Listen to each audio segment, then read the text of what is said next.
নোয়াখালী সুবর্ণচর উপজেলার ৮ নম্বর মোহাম্মদপুর ইউনিয়নের ৬ নম্বর ওয়ার্ড যুবদলের সাধারণ সম্পাদক ফারুকের বিরুদ্ধে জমি দখলের চেষ্টা এবং জমিতে হাল চাষ করতে ৫০,০০০ টাকা চাঁদা দাবির অভিযোগ উঠেছে।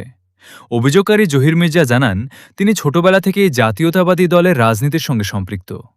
বর্তমানে তিনি সদর উপজেলার ধর্মপুর ইউনিয়ন যুবদলের যুগ্ম আহ্বায়ক হিসেবে দায়িত্ব পালন করছেন।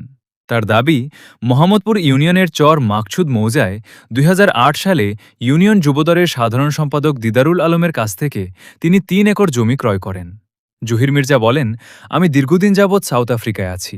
গত সোমবার ওই জমিতে আমার ভাই সালাউদ্দিন হাল চাষ করতে গেলে মোহাম্মদপুর ইউনিয়নের ৬ নম্বর ওয়ার্ড যুবদলের সাধারণ সম্পাদক ফারুক এতে বাধা দেন। এ সময় জহির মির্জার সঙ্গে সরাসরি যোগাযোগের নম্বর না থাকায় তার প্রতিনিধি আজগরের কাছে ফারুক ৫০,০০০ টাকা দাবি করেন। টাকা দিলে জমিতে হাল চাষ করতে দেওয়া হবে, অন্যথায় জমিতে হাল চাষ করতে দেওয়া হবে না বলেও জানানো হয়। হ্যালো কাকা, আসসালামু আলাইকুম। হ্যাঁ,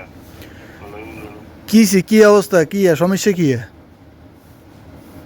সমস্যা ফাইলগুলো বলছে জমিন চলতো না, বুঝলি? কাজ জমিন সইতো না কিনলে ফাইলগুলো দায় দাবি আছে, বুঝলি?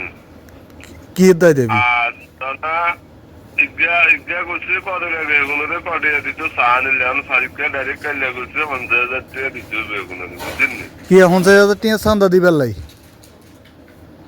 এটা আন্নের কথা কনে বুঝার লাগে, আন্নের তো নাম্বার আছে না বলে আন্নের কথা কনে মুতে।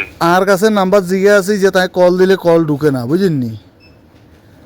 এখন কথা তো বলছো এখন টিয়া ৫০,০০০ টাকা গিয়ে আপনারে কইছে, আপনারে কি কইছি কেন?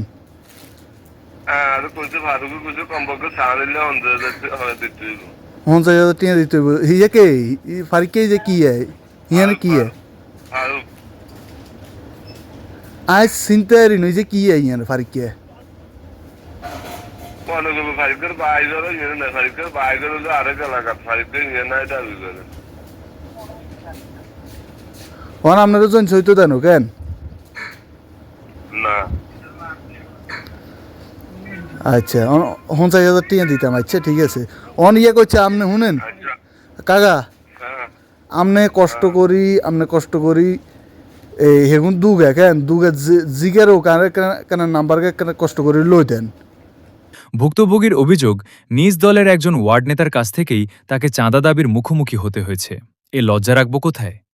জহির মির্জা বলেন, আমি দীর্ঘদিন ধরে জাতীয়তাবাদী দলের রাজনীতি করে আসছি। নিজ দলের মানুষের কাছে যদি নিরাপদ না থাকি, তাহলে আমরা কোথায় যাব? আমি দলীয় নেতৃবৃন্দের কাছে এ ঘটনার সুষ্ঠু তদন্ত ও বিচার দাবি করছি। ২০০৭ সালে আমি এই জায়গাটা ৮ নং মোহাম্মদপুর ইউনিয়ন যুবদলের সাধারণ সম্পাদক দিদার ভাইয়ের কাছ থেকে নিছি।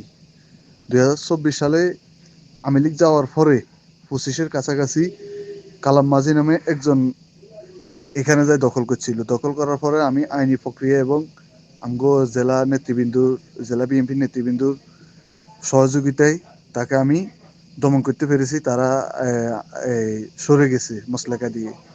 এখন নতুন করে ওয়ার্ড যুবদলের সাধারণ সম্পাদক ফারিককে গাঁজাখোর, নেশাখোর, মাদক ব্যবসায়ী ইজাজাই দখলের ইয়ে করতেছে, আমার কাছ থেকে ৫০,০০০ টাকা চাঁদা চাইতেছে। আমি চাঁদা দিতে অস্বীকৃতি জানানোর পরে সে আমার ঘরে বসে এগুলা দখল করে ঘরে বসে সে মাদক সেবন করতেছে। ওইটার প্রুফ আমার কাছে আছে।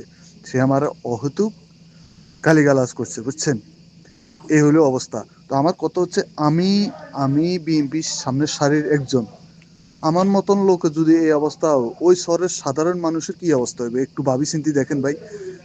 এই যে আপনারা, আমি সবার উদ্দেশ্যে বলতে চাই যে আমার মতো একজন লোক, আমি বিএনপি করি, আমি প্রপারলি বিএনপি করি, আমি সাইনবোর্ড লাগাই বিএনপি করছি মাইজ দিতে প্রেস ক্লাবের সামনে। তাহলে আমার মতন লোকের যদি এই অবস্থা হয়, তাহলে সাধারণ মানুষের কি অবস্থা হবে? তার অতিষ্ঠে সাধারণ মানুষ কারো কাছে যে বিচার দিব, কারো কাছে বিচার লয়ে যাবো, ওই সুযোগ নাই। এ বিষয়ে অভিযুক্ত ফারুকের বক্তব্য জানতে তার মুঠোফোনে একাধিকবার যোগাযোগের চেষ্টা করা হলেও তিনি ফোন রিসিভ করেননি। ফলে অভিযোগের বিষয়ে তার বক্তব্য জানা সম্ভব হয়নি।